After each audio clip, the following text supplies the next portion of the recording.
The nation India आपका स्वागत है।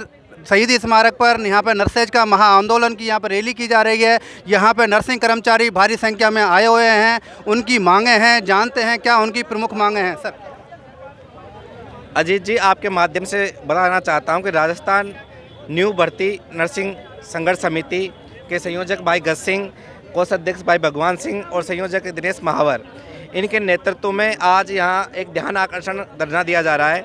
राज्य सरकार से इनकी ये डिमांड है कि राजस्थान में जो संविदा पर ठेके प्रथा, NRHM और अनेक विभिन्न योजनाओं से अल्प वेतन में जो कर्मचारी लिए जा रहे हैं, उस प्रथा को बंद करके राजस्थान में एक 12,000 पदों पर नियमित भर्ती की जाए, जिसमें सुप्रीम कोर्ट के जो आदेश है कि राजस्थान में काम करने वाले कॉन्ट्रैक्ट या किसी भी बेस पे एजेंसी के माध्यम से जो राजस्थान में अपना समय दे रहे हैं, राजस्थान को निरोगी राजस्थान बनाने में अपना योगदान दे रहे हैं, उस अल्प वेतन का उनको अधिकतम 30 बोनस अंक दिया जाए। तो हमारी राजस्थान सरकार से मांग है कि 1 साल के 10, 2 साल के 20, 3 साल के 30 अधिकतम बोनस अंक देते हुए राजस्थान में 12,000 पदों पर नर्सिंग ऑफिसर की एक भर्ती जारी की जाए, जिससे राजस्थान सरकार के यशस्वी मुख्यमंत्री माननीय श्री भजन लाल जी ने राजस्थान में CSC को सब उप जिला अस्पताल और PSC को CSC में कन्वर्ट किया है। अनेकों ट्रोमा सेंटर खोले हैं। आपने देखा होगा स्वास्थ्य मानसिक चिकित्सालय में IPD टावर का निर्माण किया है। स्वास्थ्य मानसिक चिकित्सालय में आपने देखा होगा कार्डिक टावर का निर्माण किया है। महिला चिकित्सालय में कार्डिक टावर का निर्माण किया है। जेकेलोन में कार्डिक टावर की घोषणा की गई है। RUHS को रिम्स बनाया जा रहा है। स्टेट कैंसर का निर्माण किया जा रहा है। राजस्थान के 5 मेडिकल कॉलेज में सुपर स्पेशलिटी हॉस्पिटलों का निर्माण किया जा रहा है। चिकित्सा विभाग में नए आयाम स्थापित किए जा रहे हैं। राजस्थान के 41 जिलों में लगभग में नर्सिंग कॉलेज खोली जा रही है, मगर उनको चलाने के लिए मैन पावर की ज़रूरत होती है। हम चाहते हैं उस मैन पावर पे जो इंडियन नर्सिंग काउंसिल के according bed to bed ratio के अकॉर्डिंग स्टाफ उपलब्ध हो। स्टाफ उपलब्ध होगा तो स्वस्थ राजस्थान, निरोगी राजस्थान की कायाकल्प होगी। कल माननीय मुख्यमंत्री भजन लाल जी का जन्मदिन था। उन्होंने 1.54 लाख भर्तियों की घोषणा की थी। हम चाहते हैं उसमें नर्सेज की भी 1.5 लाख में से नर्सेज की 12,000 सीनियर नर्सिंग ऑफिसर की और 5,000 महिला स्वास्थ्य कार्यों की भर्ती विज्ञापन 2026 में नव वर्ष पर माननीय मुख्यमंत्री जी के जन्म दिवस पर राजस्थान की नर्सेज को सौगात दे, जिससे हम आपके आभारी रहेंगे। अल्प वेतन में जयपुर जैसे शहर में 7,000 5,000 में परिवार चलाना बहुत मुश्किल है। रूम का किराया है देने में वो हो रही है। तो मैं चाहता हूं कि आज राजस्थान के तमाम नियमित और अनियमित कर्मचारियों के साथ सारे तमाम नर्सेज इन हमारे भाइयों के साथ है। आज मैं इनके धरने पर आया हूँ और हम इनका समर्थन करते हैं। जरूरत पड़ी तो राजस्थान के तमाम नियमित नर्सेज इनके साथ सड़कों पर उतरेंगे। हमारे साथ में और भी नर्सिंग कर्मचारी हैं। सर आप भी धरने में आए हैं, क्या कहेंगे?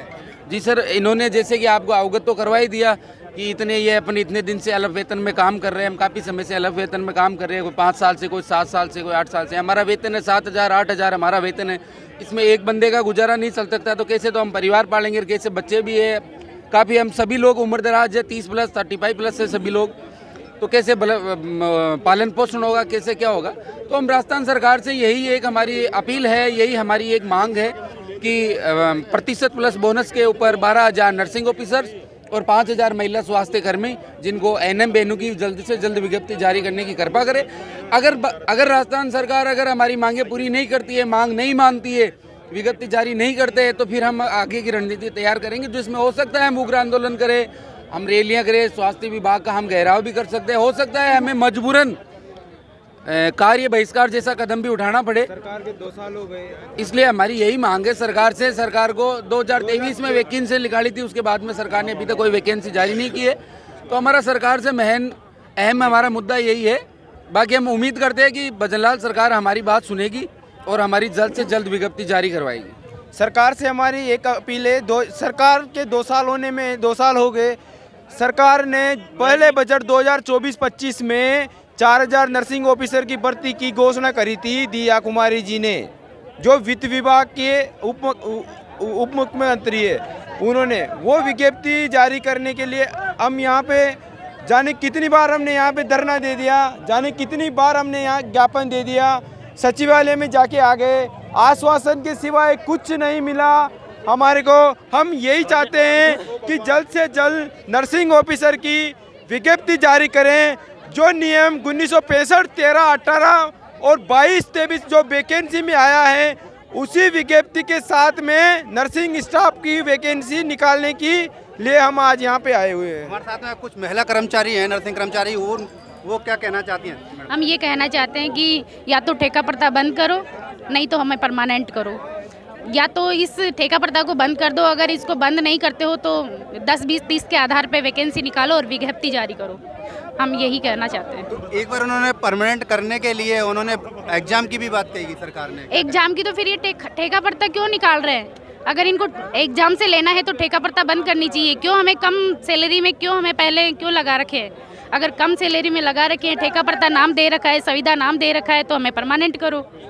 तो हम यही चाहेंगे कि भर्ती को परमानेंट करो, 10, 20, 30 के आधार पर वैकेंसी निकालो। जैसा कि यहाँ पर बात की गई 10, 20, 30 बोनस अंक के आधार पर भर्ती की बात की गई, तो आप कुछ कहें सर, आप भी आए इस भर्ती में? सर हम यही कहना चाहते हैं, सरकार ने हमें पिछले 4 साल से हम इतने अल्प वेतन में काम कर रहे हैं, तो हम सरकार से ये गुजारिश करना चाहेंगे कि अगर या तो ठेका प्रथा बंद करें या हमें इतना सम्मानजनक वेतन में रखना चाहिए था ताकि हम हमारे परिवार का भरण पोषण कर सके। क्या मैं सरकार से पूछना चाहता हूं कि क्या 7,000 में कोई अपने परिवार को पाल सकता है? क्या सरकार ने जो न्यूनतम मजदूरी की दर रखी है, क्या हम प्रोफेशनल लोगों के लिए ये वो न्यूनतम मजदूरी क्या हमारे ऊपर लागू होती है? हमने क्या 4 साल का डिग्री डिप्लोमा करके हम एक प्रोफेशनल तरीके से इस कोर्स को किया है और जिसमें लाखों रुपए खर्च करके हम सरकार को इतने अल्प वेतन में अपनी सेवाएं दे रहे हैं। और सरकार को ये सोचना चाहिए हमारे लिए कि क्या एक प्रोफेशनल आदमी एक मजदूर की तरह आपके लिए काम कर रहा है, क्या उनके लिए सरकार इतना सा भी नहीं कर सकती कि उनको काफ़ी दिनों से आपने ठीक है काम में लिया वेतन में, ठीक है हमारा भी फर्ज था, हमने सरकार को जब हमारी ज़रूरत पड़ी हमने उनको साथ दिया। क्या अब सरकार हमारे लिए परमानेंट वैकेंसी नहीं ला सकती और क्या हमें 10, 20, 30 अंक बोनस दे के हमें परमानेंट नहीं कर सकती? तो मैं सरकार से यही कहना चाहूँगा कि अब जल्दी से जल्द हमारे सभी का इम्तिहान नहीं लिया जाए और हमें जल्द से जल्द परमानेंट वैकेंसी निकालकर परमानेंट किया जाए। जैसे कि कर्मचारियों की मुख्य मांग जो है परमानेंट करने की है कि उनको जल्दी से जल्दी एक नोटिफिकेशन निकाल के 10, 20, 30 बोनस अंक के आधार पर उनको परमानेंट किया जाए, जिससे कि वो लोगों की सेवा अच्छी तरीके से कर सके, अपना जीवन यापन कर सके। धन्यवाद।